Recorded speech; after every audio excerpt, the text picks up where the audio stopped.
In this week's episode, we update you on some of the stories we brought you in recent months. A gardener who obtained a PhD and an astonishing 12-year-old blind author.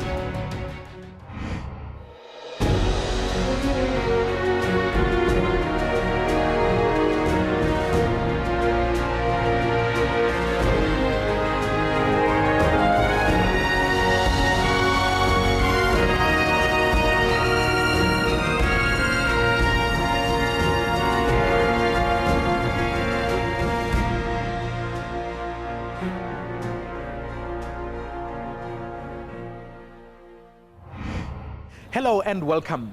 Earlier this year, we profiled Adeife Adeniran, a blind girl from Nigeria.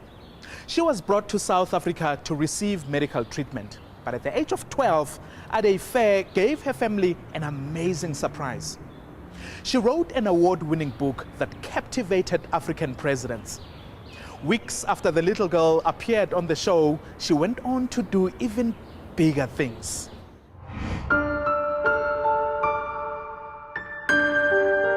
In 2003, Adeife Adeniran was brought to South Africa to receive medical attention.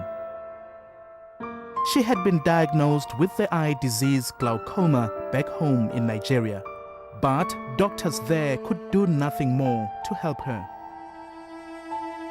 It was a tough journey for Adeife's mom, alone with a sick child in a foreign country. You have to be awake every night. Every 1 hour, there's an eye drop you have to apply on her. Another 2 hours, there's the ones you apply every 2 hours. There are the ones you apply every 3 hours. And this is all through the day, all through the night. Then I'll ask you the question, when do you sleep as a mother to this child? But the two of them persevered, and in 2008, Adeife started school in Pretoria. Her mother made sure she received quality education. Then the rest of their family back in Nigeria decided to move to South Africa, and things began to get better. Adeife, 11 years old at the time, was able to follow her inner voice at last. He has this braille machine. It's very noisy, like the old typewriter. So every time it's and Ife, can we sleep? I say, yes, mommy. But Adeife wouldn't go to bed. Driven by the power of her imagination, the blind girl would work through to the early hours of the morning, determined to write her own book. The first person I came to was my mom, and you know, writing a book, you know, she just said, wow, like any normal parent would do. But, you know, but she didn't take it that seriously. We parents that have such kids, sometimes we are so overwhelmed by the challenge that we don't go down to their level to see what they do and know how they feel.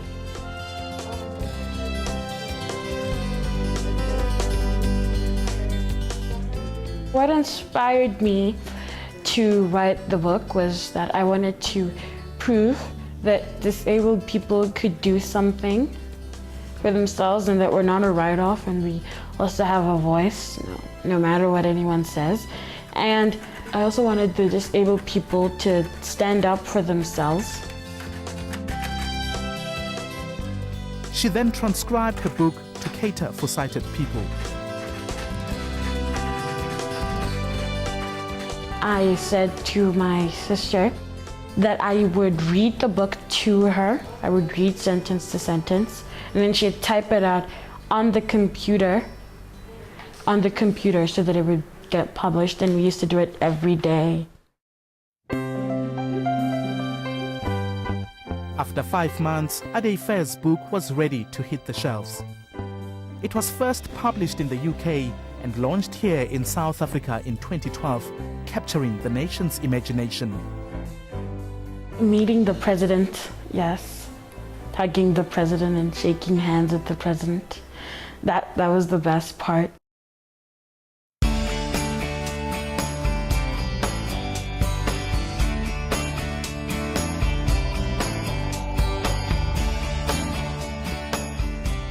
As heads of state met for the World Economic Forum in Cape Town in May, 12-year-old Adeife Adeniran received an unexpected invitation. Actually, I was in Nigeria. I traveled home and I was called back by my daughter saying that the deputy minister is looking for me, that, that Zuma wants to see Ade again. I said, for what? He said, no, Ade is going to present the book to her president this time around. An excited Adeife and her mother were honored to accept President Jacob Zuma's invitation and traveled to the mother city to meet Nigerian head of state Goodluck Jonathan. Several business people from the West African country were in the audience as Adeife spoke about her vision. She made mention that her dream, that the proceeds of this book, she doesn't want to use it to buy chocolate. She wants to use it to build a good school in Nigeria for disabled kids. The 12-year-old's message was deeply moving to those listening. And then an extraordinary development. Business leaders in attendance committed to making Adeife's dream come true by offering to build a school for the disabled in Nigeria. It would be named after the young author. It's good to get appreciation somewhere else, of course, but it's great to get appreciation back home. Incredible. Send us your feedback and let us know what you think. Against all odds at enca.com. We also have a presence on Twitter and Facebook.